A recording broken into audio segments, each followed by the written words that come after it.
Ready to go for a Sunday with final round coverage with a crowded leaderboard of the John Deere Classic, the Gold Cup final between the U.S. and Mexico, and of course the finale of the Subway Series with the Yankees looking to avoid a sweep. How's it going, everyone? I'm Chris Honorado. We start, though, this afternoon, with the offseason in the NBA. Free agency always starts with a flurry, but there are still some players out there who are either household names or ready to contribute and make their names known. And so already some winners and some losers declared in this NBA offseason, but maybe some names that will still sign and swing the pendulum a little bit there. Brad Botkin is all over the NBA for us.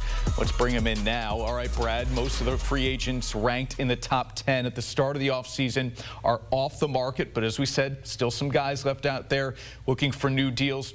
In your mind, who are some of the winners already this offseason?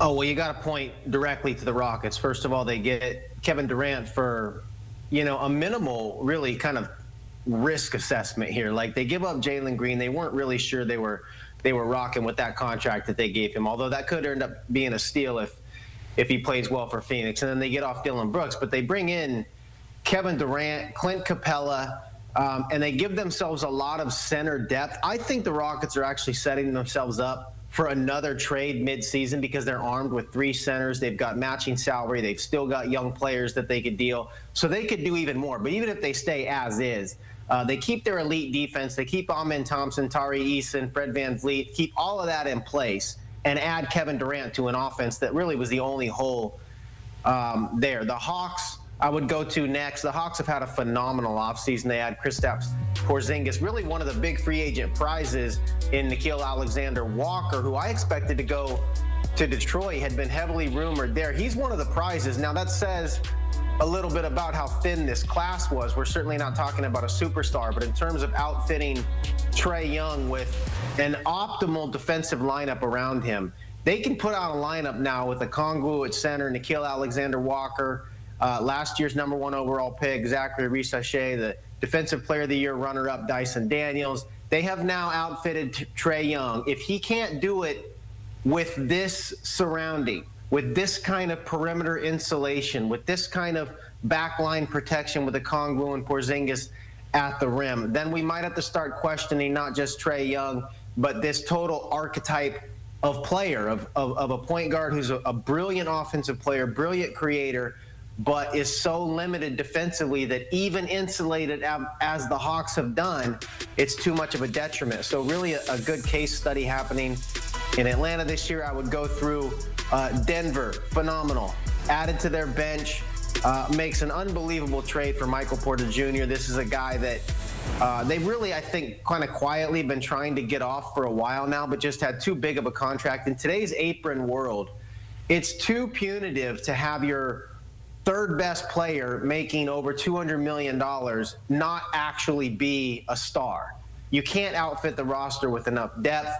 They get off him and get Cam Johnson, a better player, and then also give themselves the ability to add some depth with Bruce Brown. We'll see what happens with Jonas Valanciunas, but they have really given themselves the depth that they need to contend with Nikola Jokic. So those are 3 that I would point to. I think the Grizzlies did very well.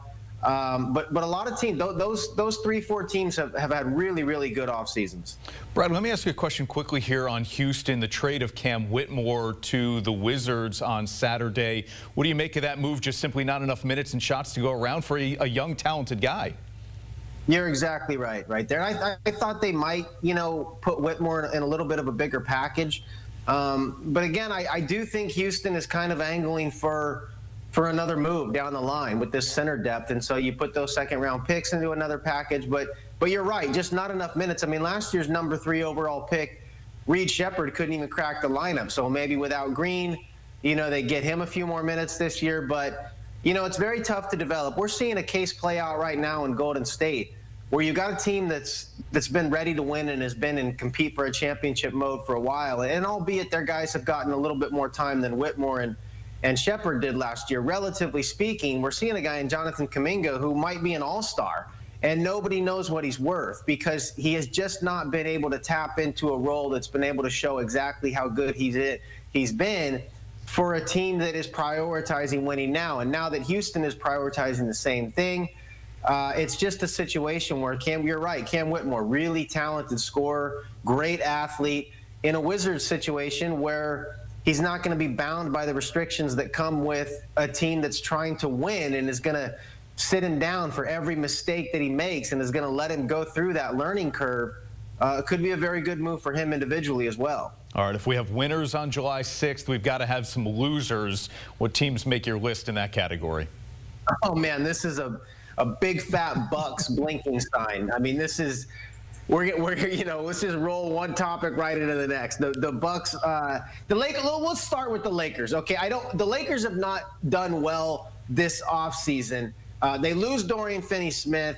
They bring it, it's funny. It speaks to the thinness of this class that we're out here talking. It's like a DeAndre Ayton sweepstakes. DeAndre Ayton, give me a break. I mean, the guy is a double-double guy. He does have talent. He was one of the better pick-and-roll finishers when he was playing with Chris Paul in Phoenix. Didn't have the same kind of spacing or point guard play in Portland, so maybe you dismiss some of that. But again, put all this in perspective. We're talking about DeAndre Ayton. And then I bet you if you went and you asked half the NBA watching viewership, if they know who Jake LaRavia is, you'd get about 50 different answers. So, he's a good player, makes solid plays, a little bit of a replacement for Dorian Finney-Smith.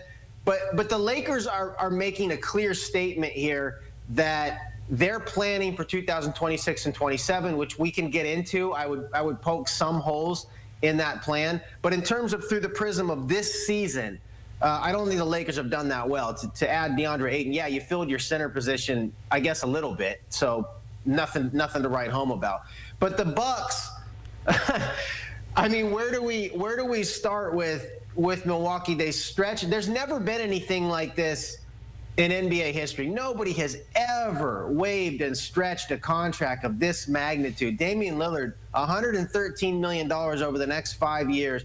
They're going to pay him $22.5 million every year for the next 5 years. He could go to Turks and Caicos and be drinking beach drinks for the next 5 years, not touch a basketball, not even put any shoes on, and he's going to get $22.5 million a year from the Bucks. He needs to get in touch with Bobby Bonilla and see, how do I spend this money that I'm doing nothing to work for? One of the great setups for Damian Lillard. This guy is set up, can sign anywhere for a veteran minimum, but the Bucks do this.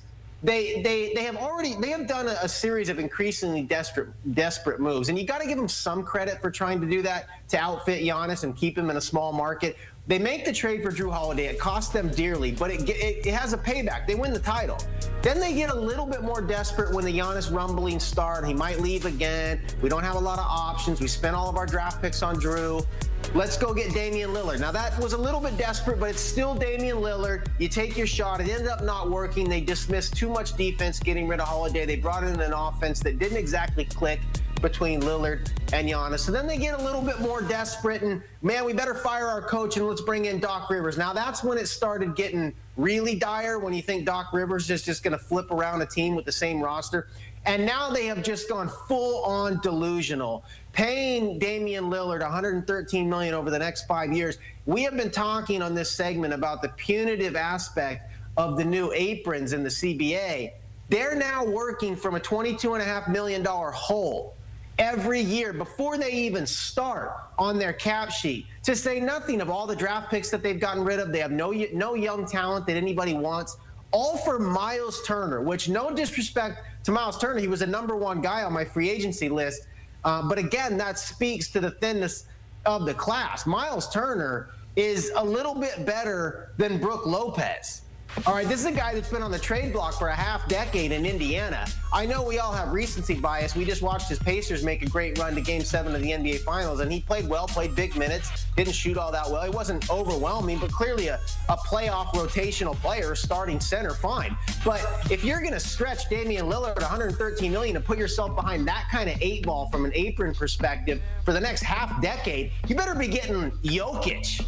You know, you're getting Miles Turner, a little bit of an upgrade from Brook Lopez, and Lillard's gone. So now you're two-man show. Your point guard is Kevin Porter. You know, you re-sign Gary Trent. It's so dire. I think that they again, give them credit that they have pulled all the stops to try to keep Giannis happy, but this was one too many. They should have conceded to trading Giannis. It's over. They got their championship.